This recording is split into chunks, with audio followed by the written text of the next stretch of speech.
Olá a todos, sejam bem-vindos ao De Olho no Mercado. Hoje é 15 de dezembro de 2021 e nós tivemos aí o pregão de quarta-feira. No pregão de hoje, o mini índice no gráfico diário ele fez um movimento lateral. Tá? A gente identifica o movimento lateral é quando a gente traça a máxima do pregão anterior e a mínima também. Tá? E aí os preços eles não conseguiram fechar nem acima nem abaixo. Tá? Então os preços fecharam de lado.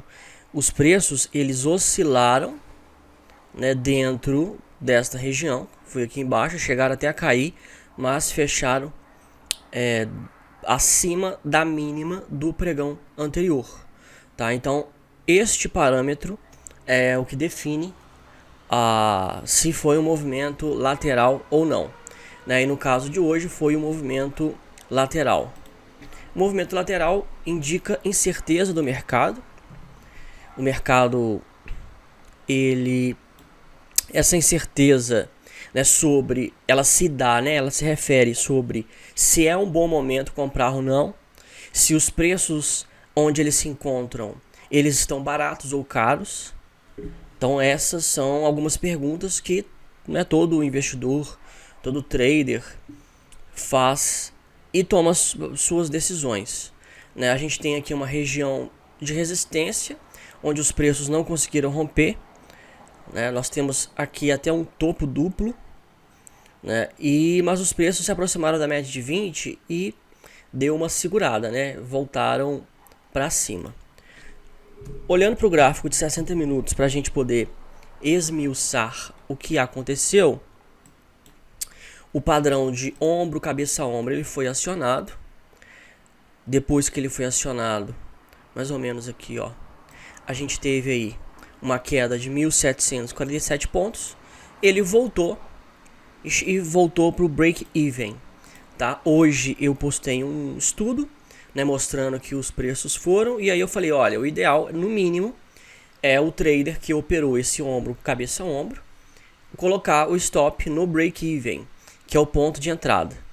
Então, este setup, o trader vendeu em 108.985 pontos, mais ou menos, e a ordem de compra, que faz com que ele saia, né, o stop tinha que estar lá em cima. E aí, a partir do momento que o trade desenvolve, ele já pode pegar o stop dele, puxar e colocar a ordem de compra aqui. Tá? E aí, se o não saiu aqui embaixo, saiu no 0 a 0. Tá? O gráfico de 60 minutos, na verdade, ou não o gráfico em si, mas o mini índice, né? O índice futuro, são contratos futuros. Eles têm muita volatilidade. Tá? Então, nós tivemos uma perna de baixa, né, formada aqui nos últimos 3 dias, né, e agora aí, ó, eles não seguraram na média de 20. Isso aqui acontece o tempo todo. Tá? Muita gente que faz estudos, faz análise, acaba querendo achar alguma justificativa, sabe? E os estudos também são muito, assim, muito genéricos. Hoje mesmo eu estava lendo uns relatórios de análise técnica de uma empresa, uma consultora, até respeitada no mercado, e é sobre o mini índice e o mini dólar, tá? E simplesmente eles não falam nada, eles falam muita coisa e não falam nada, tá? Fazer o que eles fazem é absurdamente fácil, porque eles traçam uma porção de linha. E aí eles mostram regiões de suporte e resistência e falam, se romper o 108.905, vai buscar o 110, vai buscar não sei o que, pode buscar. E aí embaixo tem lá, analista técnico de investimentos, fulano de tal, CNPI tal, é o responsável por esse relatório. E aí tem um disclaimer, mas esse relatório não configura compra e venda, recomendação de compra e venda. Se o trader seguiu este relatório e perdeu dinheiro, o analista não é responsável, tal. Então, assim, para que existe então analista? Certificação? Analista, sim, né? Eu, por exemplo, faço análise, eu sou analista. né? Eu só não sou ainda certificado, mas um analista que não fornece um plano de ação para quem lê a sua análise, estuda a sua análise, não serve para nada. Então é engraçado que no Brasil existe uma burocracia muito grande para tirar responsabilidade sobre os ombros de quem deveria assumir responsabilidade, né? Quem me acompanha sabe que eu me formei em direito, né, lá na revista Grafista, sei lá, um pouco lá da minha bio, né? Eu sou advogado, mas eu não advogo. Eu escolhi não advogar. Mas aí quando eu já tinha formado e tudo mais, eu fui ver um parecer jurídico de uma advogada, aí estava escrito assim no final, SMJ. E eu não sabia o que era aquilo. E aí eu fui procurar saber, era uma abreviação da expressão salve melhor juízo. E aí eu fui procurar saber por que eles escrevem salve melhor juízo, o advogado escreve no final. É porque o parecer jurídico, eles falam que não é vinculante. Aí o que é isso? O parecer jurídico não é vinculante. É o seguinte, o advogado está assessorando uma autoridade governamental. E eu trabalhava, por exemplo, na administração pública. Então, o advogado está assessorando o governador do estado, por exemplo.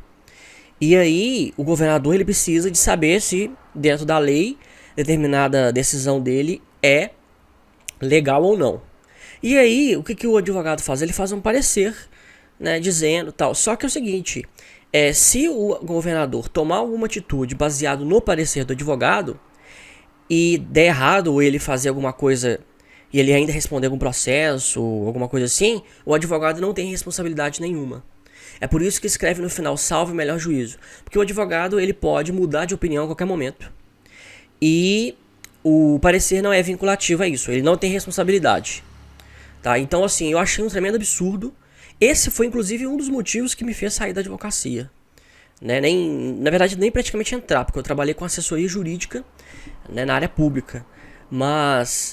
E eu fiquei assim, então assim, qual é o resultado que se espera?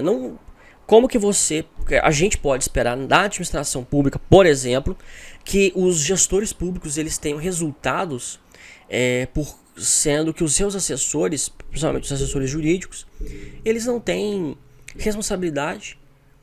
E aí assim, eu vim pro mercado financeiro, saí, larguei tudo, falei, não, vou pro mercado financeiro, que era o que eu gostava e tal, vim estudar. E aí eu pego relatório de análise, e no relatório de análise eu também vejo uma espécie de salvo melhor juízo, sabe? E eu leio um relatório ou outro, e simplesmente os caras não assumem responsabilidade. O brasileiro não gosta de assumir responsabilidade, sabe? Agora, se tratando da análise técnica, é claro que o mercado, ele pode acontecer qualquer coisa aqui. Qualquer coisa. Sabe, por exemplo aqui, ó, os preços, eles acionaram o padrão ombro, cabeça, ombro. Um candle, olha só, um candle barra elefante, uma agulhada de venda aqui, né? Olha só, no DD Index, as médias se cruzaram, uma agulhada de venda. Beleza. Aqui no meio do caminho ele pode ter subido e reverter tudo. O segredo é você ter um plano de ação para o que pode acontecer. Então, muita gente fica falando, a análise técnica não funciona. Na verdade, a maioria não sabe utilizar a análise técnica. Porque a análise técnica é uma ferramenta que precisa de uma certa perícia para saber usá-la, tá? Parece ser uma coisa muito simples, você olhar gráficos, ler velas, candlesticks, identificar padrões gráficos, só que a maioria trata no aspecto teórico, porque nós brasileiros, na nossa educação, nós abordamos tudo de maneira teórica. A gente estudou matemática, estudou física nos livros, estudamos biologia nos livros. O professor ele não abre a janela, não sai com a gente para fora no jardim e mostra. Aqui está a flor, né? Aqui está a pétala, aqui está a folha, tá? Aqui que faz o processo de fotossíntese. E aí, assim, a gente não vê, a gente lida com o mundo, a gente tem o conhecimento do mundo de uma maneira muito teórica e não de uma maneira prática. E isso a gente leva para todas as áreas de nossas vidas. Todas as áreas. Por isso que na prática, na maioria das áreas, a maioria das pessoas são incompetentes. Não porque elas são pessoas ruins, mas porque não aprenderam a lidar com problemas na prática. Tá? Eu disse que eu sou formado em Direito. Na faculdade de Direito, a gente estuda tudo na teoria, inclusive casos. Tá? E aí as pessoas acham que você faz uma prova, né, igual a prova da OAB, que reprova em mais de 90%, como eu fiz e fui aprovado. Eu posso te dizer, com causa, né, porque eu fiz a prova e passei, que a prova da OAB ela não filtra ninguém, ela não te transforma no advogado, tá? Porque a prática é que vai te ensinar cerca de 70% que você não aprendeu na faculdade. Agora estudando para o CNPI, a parte de conteúdo técnico, eu já estudei toda a parte de conteúdo técnico. Eu já sei tudo de análise técnica que cai na prova de CNPI. Eu posso dizer o seguinte, a 70% no mínimo eu já sabia, baseado já no que eu estudava. E de 20 a 30% foi novidade para mim, alguma coisa ou outra. Mas eu te digo o seguinte, não tem nada que seja assim tão transformador que depois que eu passar na prova eu vou me transformar num analista competente, tá? A mesma competência que eu tenho agora, fazendo a prova, se eu fizer a prova e se eu passar, vai ser a mesma. Eu simplesmente peguei uma quantidade de informação, eu absorvi, gravei aquela informação, decorei, e aí fui lá e fiz a prova. Assim é na prova da OAB, assim é na prova de CNPI, assim é no CRM para médico e por aí vai, porque é a cultura brasileira, sabe? E isso trazendo para o mercado financeiro, trazendo para os relatórios, não adianta você pegar relatórios e os caras não falam, não te dão opções, sabe? E se te dão opções são muito genéricas, ninguém quer assumir responsabilidade nenhuma, ninguém quer. Sabe? E isso é muito triste. Então o segredo, seja aqui, seja na sua vida, qualquer área da sua vida, o segredo é você saber o que você vai fazer. Isso vai te dar autoconfiança. E para você saber o que você vai fazer, você tem que pensar. Você tem que raciocinar muito antes, planejar, sabe? Simular a situação. Então, aqui, você estava vendido. Tá, aí se você colocou aqui o seu break-even, o seu stop no break-even, saiu, você ficou com raiva. Às vezes você pode ficar com raiva. Eu podia ter ganhado 1.700 pontos nessa pernada aqui. Tá, mas aí é o seguinte, você tomou uma decisão agora. Essa decisão, ela é boa a longo prazo? Porque se você contar que os preços vão atingir 1.700 pontos, eu te pergunto, todas as vezes que esse padrão foi acionado, ele vai atingir 1.700 pontos? Não. Os preços, os gráficos, eles são grandes bancos de dados. Você pode fazer o chamado backtesting, seja ele através de sistemas automáticos ou visual. Você caçar mesmo, literalmente caçar, voltar com o gráfico e ir olhando cuidadosamente, separar um tempo mesmo para olhar gráficos, para identificar. O Al Brooks, o pai aí do Price Action, o Al Brooks, durante mais de 30 anos, ele pega os gráficos. Tem um vídeo dele lá no canal dele, é até legendado em português. Ele pega o gráfico, ele coloca até no PowerPoint, ele mostra lá como que ele faz. Ele já tem no PowerPoint vários desenhos, várias figuras, e ele vai traçando e analisando candle por candle o que aconteceu, identificando os padrões. Ele falou que ele faz isso já há mais de 30 anos. Tá? Então, o trabalho duro é o segredo do sucesso. Tá? E o segredo do trading é você ter um plano de ação para cada coisa que acontecer. Porque nem todas as vezes, na maioria das vezes, não vai acontecer o que a gente espera. Tá? E a gente tem que tomar a decisão que não é a melhor decisão no momento, individualmente, para um único trade. Mas tem que ser a decisão que, se você tomá-la, né, em todas as ocasiões, você vai mais ganhar dinheiro do que perder. Ganhar mais do que perder. Esse é o segredo. Tá? Então, se você está triste porque caiu 1.700 pontos, voltou e você saiu no 0 a 0, né, você faz um backtest e você vai ver que colocando no 0 a 0 como você colocou, é a melhor forma de você proteger o seu capital e você operar.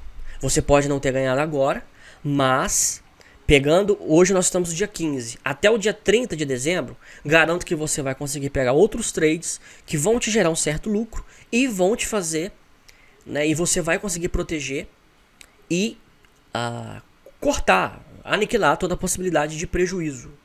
Porque no mercado você não precisa somente ganhar, você tem que aprender também a não perder. Tá? Você tem que aprender a não perder. No mini dólar, a gente vai no gráfico de 60 minutos também. E aí tava numa grande perna de alta, né? Bacana. Formou um pivô, 2, 3, 4, 5 pivôs. E aí ele cai. E aí caiu abaixo da linha da LTA. Né? Possivelmente, né, com certeza acionando aí o stop. Né? Veja como a média de 20 períodos, média móvel aritmética, essa média amarela, ela serve como uma LTA. Né? Olha só como ela meio que se iguala à LTA. E aí quando os preços caem e fecham abaixo dela, você pode conduzir o seu stop por ela, porque você sai no momento certo. Tá? E aí você saiu aqui. Claro, você queria que ficasse, né, os preços continuassem. Mas você precisa ter um plano para caso os preços caiam, você saia. Os preços eles não vão subir em linha reta. Tá? Eles formam os zigue-zagues. Né? A gente sabe lá no conceito de tendência do Charles Down. E olha só, nós temos uma região de resistência aqui, ó, em que o preço por várias e várias vezes bateu e voltou. Tá? Então, isso é normal. Isso é normal. A gente tem que jogar o jogo da vida com as cartas que nós temos. E baseado nisso, isso daqui é a realidade que nós temos que enfrentar. Se você escolheu operar mini dólar, você precisa ter capacidade psicológica, operacional, técnica, para você enfrentar esse tipo de situação. Porque se você for um trader que, eu comprei, agora você lê notícia, não sei o que, beleza, agora eu vou ficar comprado. Não, caiu aqui abaixo da média de 20, não, mas vai voltar. Vai voltar, porque agora a bolsa está caindo, não sei o que. Isso é trade de esperança. E você não tem um plano para poder sair. Então você pode amargar muito prejuízo. Por quê? Porque o mini dólar é um ativo que você opera alavancado.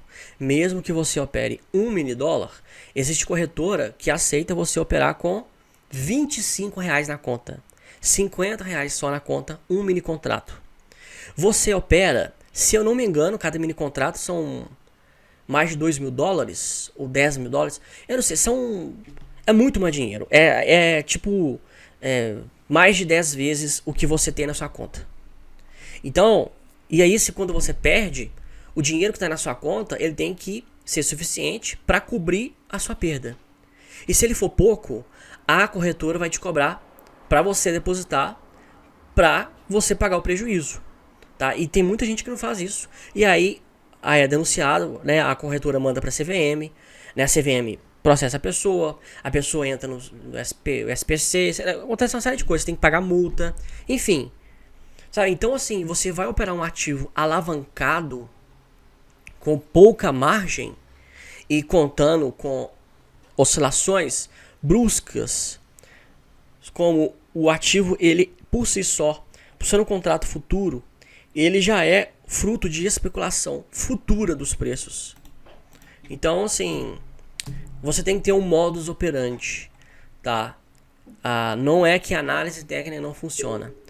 São os traders que supostamente dizem utilizar análise técnica, que não sabem utilizar análise técnica, tá? Olha só, Tecno 4 é o papel que mais caiu hoje. O que eu falei, os preços estavam aqui, ó. Estavam aqui, ó, 3 pregões aqui, ó. E eu peguei e falei, eu expliquei o que aconteceu com este papel. E eu falei, vai cair mais sem liquidez. E o que eu falei tá continuando. Porque aqui é o seguinte, em Tecno 4, não sei o que está acontecendo, alguma coisa está acontecendo com essa empresa, seja recuperação judicial, processo de falência, seja o que for. E todos os que estão comprados, na verdade a maioria, né, mais de 90% talvez, que estão com o papel comprados, eles estão querendo vender. Então, de 1,70 até, sabe-se lá até onde, tem ordens no book de ofertas desse papel, tem centenas, dezenas de ordens de venda. E quando você vai olhar as ordens de compra, tem pouquíssimas ordens de compra. E esses riscos, eles eram para ser candlesticks. Cada risco desse é um candle de um pregão. É claro, nós não temos candle, nós temos um risco. Por que nós temos um risco? Porque esses aqui são os locais onde teve compra somente nessa região. Então vamos ver aqui no hoje. Hoje foi 65 centavos. Olha só, abertura máxima, mínima, fechamento, 65 centavos. R$ 46.540. 101 negócios. Então, no book de ofertas, tem uma porção de ordens de venda. Várias ordens de venda. Querendo vender em várias faixas. Alguns traders, né, 101 traders, né, ou sabe, sei lá, pode ser um trader com 101 negócios, mas quem fez os negociadores, que foram os compradores, eles foram lá no book de ofertas e eles enviaram uma ordem só para comprar a 65 centavos. E tinham ordens na posição contrária de venda, querendo vender a 65 centavos. E foi aí que teve a negociação. A negociação foi efetuada e o papel foi comprado por parte dos compradores a 65 centavos e vendido por parte dos vendedores a 65 centavos. E nisso, quando essa operação ela conseguiu ser efetuada, o preço de cotação desse papel ele passa a ser o preço da negociação que ocorreu. Tá, então aqui foi no pregão de ontem foi, vamos ver aqui se dá para ver, 72 centavos, a única preço que teve negociação. No pregão de segunda-feira foi, vamos ver, 90 centavos. E aí as ordens que estavam de 90 centavos até 72 não foram consumidas, só de 72 centavos que foi consumida. E aí o preço, cada vez mais ele vai caindo. E quem estava com a ordem aqui, ó, nessas regiões vazias, está com a ordem nessas regiões vazias, continua com o papel. E quem comprou, por exemplo, a R$2, agora está vendo lá no seu home broker, lá no seu software de negociação, que as ações estão a 65 centavos, tá? Então quem comprou 1.000 ações a R$2, gastou R$2.000, agora tem R$650. Perdeu R$1.350 em pouco mais, umas 2 semanas aí. 1.000 e tantos reais, tá? Então, preste muita atenção e tenha muito cuidado com papéis com baixíssima liquidez, tá? Não, porque você, uma vez que você entrou, você só vai conseguir sair se tiver alguém na ponta contrária. E se não tiver, meus amigos, esse preço aqui, ó, ele vai derreter mais ainda. Até que ele vai chegar lá nos seus 20 centavos, 15 centavos. E aí, alguns acham que vale a pena e vão comprar. Compra R$500. São milhares de ações, velho. Imagina, a 50 centavos, a 20 centavos, R$500. Quantas ações não conseguem comprar? Então, acaba que quem está com o papel fica preso nele e não consegue sair. E se a empresa está em recuperação judicial, ela pode decretar falência e o que acontecer? De repente, as negociações elas param, as negociações do papel são suspensas e quem era dono de algumas das ações vão ser arrolados como credores da empresa e vão ser os últimos a receber se sobrar algum patrimônio. A empresa, o juiz vai lá e decreta falência. O patrimônio ele é levado a leilão. O objetivo é vender o patrimônio, levantar dinheiro e pagar todo mundo que a empresa devia. Só que a empresa, quando ela entra em falência, ela deve muita gente, muita. Ela deve empregados que ela não pagou férias, 13º, talvez até salário. Essas pessoas, por exemplo, elas têm prioridade. Então o dinheiro ele não vai para você que é acionista, né? Ele vai para quem foi empregado da empresa e não recebeu salário. Porque são rendas, né? A lei chama de renda de caráter alimentício, tá? Assim, é para sobrevivência da pessoa, né? O salário. Então o dinheiro vai para ele. E aí é o seguinte, o patrimônio da empresa ele pode não ser suficiente para pagar todas as dívidas. E aí o que acontece? Todas as pessoas que a empresa devia e o patrimônio não conseguiu liquidar a dívida ficam no prejuízo. Não existe saída, não existe solução. Você simplesmente perdeu dinheiro. Tá? Então se o patrimônio foi levantado, pagou a opção de gente que deve e não sobrou nada, eu era acionista, eu comprei a R$2, eu era acionista, eu comprei a R$10 a ação, comprei 100 mil, paguei 100 mil, eu paguei 1 milhão, eu tenho um fundo de investimento aqui, eu tenho um clube de investimento, eu paguei 1 milhão, eu estava posicionado nessa empresa. Pronto, não vai receber se 1 milhão foi por água abaixo. Tá? Mercado financeiro é uma coisa muito séria. Muito séria. Eu fiz um texto. E aí eu vou finalizar por aqui. Porque, né, tem dia que eu não planejo falar nada, tá? Esses vídeos que eu faço diariamente, eu simplesmente abro a tela, aperto o REC aqui no meu programa e começo a gravar e começo a analisar e falar. Tá? E aí eu sempre procuro fazer no máximo meia hora para não ficar um vídeo tão muito longo. Mas e aí as coisas que me vêm na mente eu vou falando. Até porque o que eu tô falando são coisas que eu não vejo, tá? Eu leio vários artigos todos o santo dia, notícias, etc, relatórios, etc, etc. E o que eu venho trazer não vejo por aí. Não vejo. Então por isso que eu considero importante, né? E aí é o seguinte, o mercado financeiro é uma coisa muito séria. E eu escrevi um texto sobre a Oi. E aí eu peguei e falei, olha, a Oi pode quebrar. E quem é acionista pode sair sem nada. Vieram gente me atacar, falando que eu não sei de nada, que eu mandei eu estudar, porque tem fundo de investimento aí, o BTG Pactual entrou, não sei o que, não sei o que. Eu falei, gente, eu estou falando sobre possibilidade. Eu não tenho bola de cristal. Tá? As pessoas não fazem ideia do que seja risco. Risco. Sabe? Não fazem ideia. Pega o seu dinheiro, enfia na bolsa de valores e acha que vai ganhar dinheiro. Acha que comprando Oi a 90 centavos, 80 centavos, vai ver o papel voltar a R$80, como era há 5 anos atrás. E as chances são mínimas, baseado na realidade. Sabe? O brasileiro é uma das culturas, é uma das sociedades que são mais fáceis de serem alienadas, de serem persuadidas, de serem enganadas. Porque nós não temos uma cultura racional, intelectual, científica. A gente não procura olhar a realidade. Entendeu? É um querendo levantar a bandeira de um, o outro querendo levantar a bandeira de outro, e achando que é a bandeira que vai resolver o problema. Então, assim, é uma coisa muito séria. E nesse texto eu disse que o fato de nós conseguirmos investir em empresas clicando, através de um clique do mouse, você abre conta na corretora gratuitamente, transfere seu dinheiro, chega lá, clicou lá, comprou. Comprou. Tecno 4, 1 milhão de ações a 65 centavos. Beleza, você comprou. Agora, os efeitos disso, eles podem se desdobrar em muita coisa inclusive negativa. Por isso que se chama renda variável. E renda variável, ninguém pode te dar a certeza de que você vai ganhar dinheiro. Ninguém. Até mesmo na renda fixa. Se você comprou a debênture de uma empresa que faliu, você pode perder o dinheiro.